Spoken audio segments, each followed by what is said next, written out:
राधे राधे सभी को। परीक्षा बौर एकेडमी में आप सभी का स्वागत है। तो चलिए शुरू करते हैं आज की क्लास एक न्यू टॉपिक के साथ। तो आज का टॉपिक है हमारा मार्जना।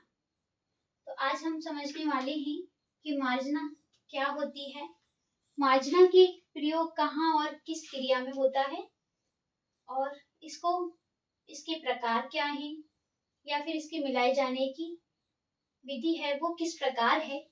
आइए समझते हैं। तो सबसे पहले हम जानेंगे कि मार्जना जो है क्या है और ये कैसे सामने आई, तो समझते हैं, और इसका प्रयोग किस प्रकार के वाद्यों पे किया जाता है। तो सबसे पहले लिखेंगे कि तबला मृदंग पखावज से पूर्व। तो यहाँ लिखेंगे कि तबला मृदंग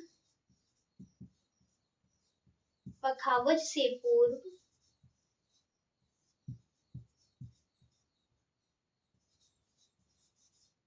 संगीत में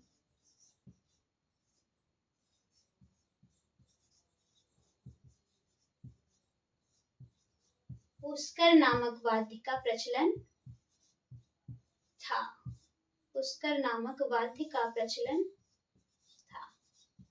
यानी कि हमारे जो पहले न तबला था न मृदंग, पखावज से पूर्व जो था इसका नाम क्या था, तो पुष्कर नाम से प्रचलन था।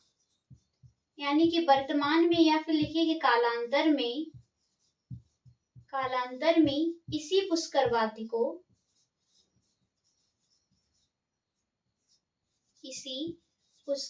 वाद्य को क्या कहा जाने लगा, तो त्रिपुष्कर कहा जाने लगा। त्रिपुष्कर कहा जाने लगा।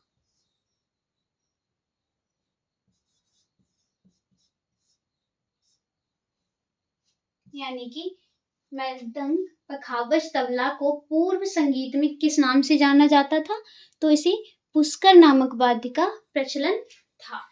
और कालांतर में इन्हीं पुष्कर वाद्यों को क्या कहा जाता है, तो त्रिपुष्कर नामक से ये प्रचलित है। आगे समझेंगे जो हमारी मार्जना है इसका वर्णन किसने बताया है। तो यहाँ लिखेंगे कि मार्जना से प्राय स्पष्ट है कि मार्जना से प्राय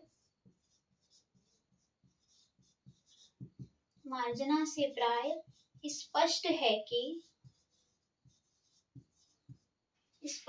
कि भरत मुनि यानी कि नाट्य शास्त्र ग्रंथ या फिर भरत कृत नाट्य शास्त्र ग्रंथ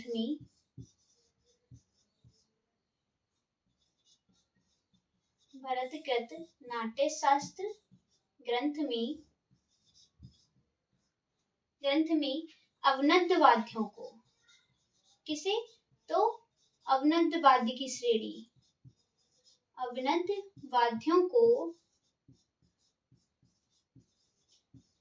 वाद्यों को स्वर में किसमें, तो स्वर में मिलाए जाने की क्रिया को, अवनद्य वाद्यों को स्वर में मिलाए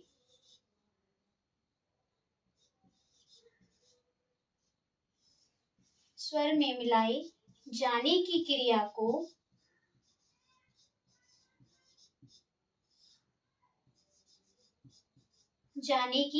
क्रिया को मार्जना कहा जाता है।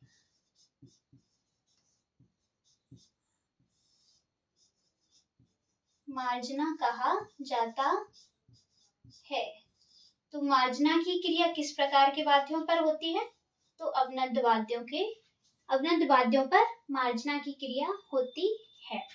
और ये क्रिया कैसी है, तो स्वर में मिलाए जाने की क्रिया मार्जना होती है। यानी कि लिखेंगे कि इसका वर्णन नाट्य शास्त्र ग्रंथ के,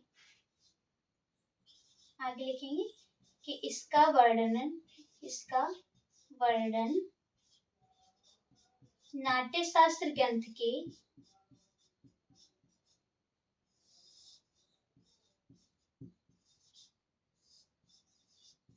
33वें अध्याय में। कौन से? तो 33वें अध्याय में मिलता है। आप नहीं समझ रहे होंगे क्योंकि ये 33वें का मतलब ये है कि नाट्यशास्त्र ग्रंथ में कुल 36 अध्याय हैं। कितने हैं? तो कुल 36 अध्याय हैं, जिसमें से हमारा जो 33वां अध्याय है इसमें अवनद्य वाद्यों की बात की गई है। तो इतना नोट कर लीजिए, फिर मैं आपको आगे बताती हूँ इसमें।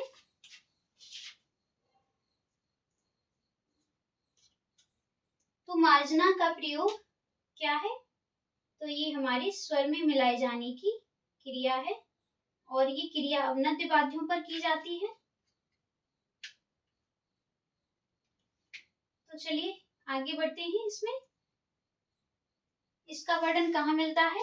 तो नाट्य शास्त्र के 33वें अध्याय में मिलता है।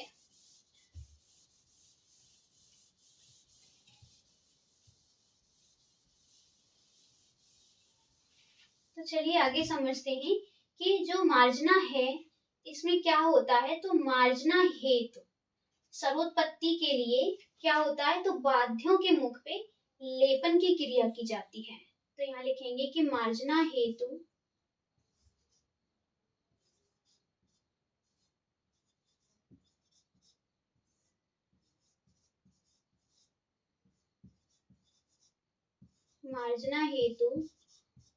स्वरोत्पत्ति के लिए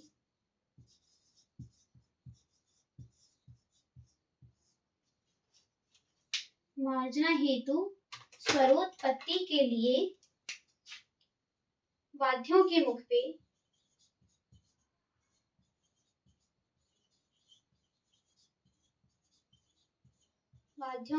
पे लेपन की क्रिया की जाती थी।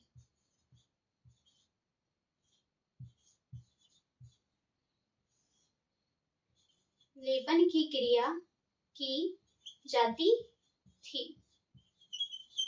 तो मार्जना में स्वर उत्पत्ति के लिए क्या किया जाता था? तो वाद्यों के मुख पर लेपन की क्रिया की जाती थी। इसी लेपन क्रिया को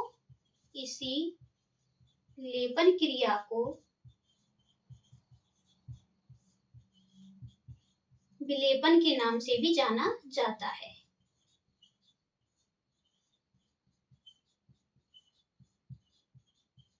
तो लेपन क्रिया को क्या कहा जाता है? लेपन के नाम से भी जाना जाता है।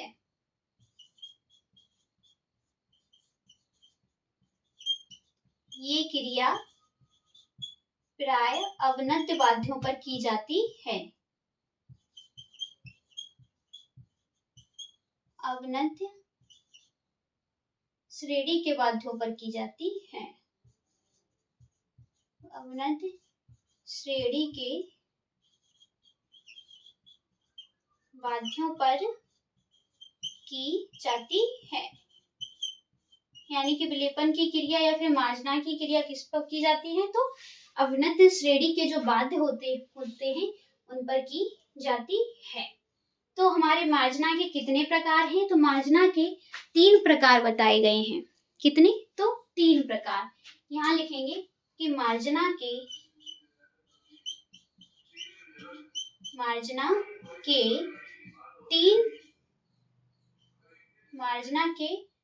3 प्रकारों का उल्लेख या फिर मार्जना के 3 प्रकार होते हैं। मार्जना के 3 प्रकार होते हैं। तो मार्जना के 3 प्रकार कौन कौन से हैं? तो मयूरी,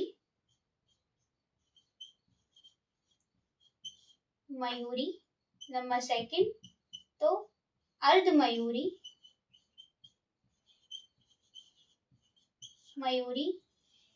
अर्धमयूरी और नंबर 3 तो कर्मारवी।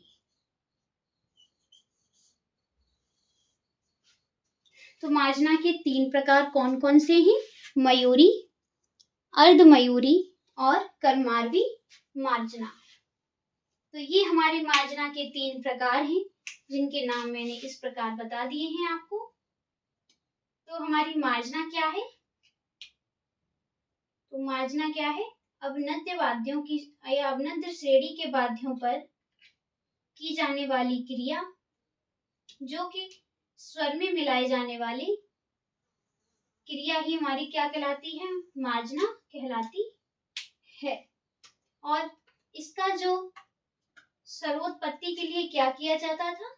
तो वाद्यों के मुख पर लेपन की क्रिया की जाती थी, जिसे हम विलेपन भी कहते हैं। और मार्जना का वर्णन कहाँ मिलता है? तो नाट्य शास्त्र ग्रंथ के 33वें अध्याय में मार्जना का वर्णन हमें देखने को मिलता है।